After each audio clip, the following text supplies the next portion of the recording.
probably could sit here for a long time and name heroes. You have your family heroes.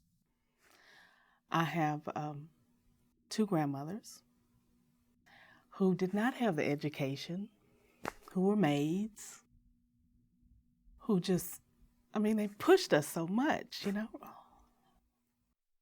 And they made education so important. And you see how hard they worked, and you're like, oh, I've had a hard day, I got a flight to catch, or I got this meeting, or I have all these people that want to talk to me, or phone conferences. And so you think back on what a hard day for them meant. And it meant cleaning and ironing, and cooking for other people, or your kids were home alone. So my grandmothers are kind of where I try to get my work ethic, because they are, they just kind of always made sure that education was first for my parents and, of course, for us. Then I have the 7 sisters. I've spent last night with 2 of them because they're kind of the pseudo-grandmothers now. My dad has 7 sisters, and they were all educators. And one turns 85 Thursday. And the support they've given all of the nieces and nephews, our family is very, very close.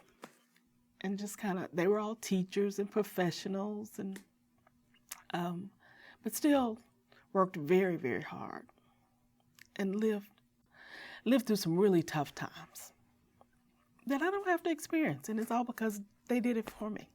So those are my heroes. You think about the sacrifices people made for you to be in this position. And that's really important to me. Oh, the external heroes include people like, I talked about her earlier, Condoleezza Rice, who I think is phenomenal. The position she got, and the fact that she plays the piano and she speaks Russian, and she was secretary, that's phenomenal. And our current Secretary of State, which is Hillary Clinton, she ran for president. She's phenomenal. Of course, Barack Obama, and the role model he sets, and just the level of professionalism, and just showing that anybody can be anything. This is your world. You work hard, and it's yours. So I think there's so many people out there now who have sacrificed and who've benefited from those sacrifices, and have taken full advantage of the opportunities. And so I would say when you look at heroes, or when I look at heroes, sometimes it may be a kid in our schools who had no chance of making it. No chance. People say, well, we need parent engagement. We have kids out there that don't have parents. Forget someone to read to you. You don't have a parent. You're living in a shelter. You're living with a family friend.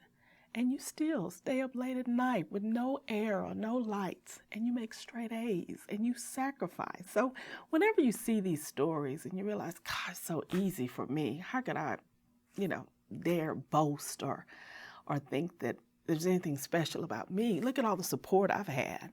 When you see people who make it happen every day with very little, those are the real heroes.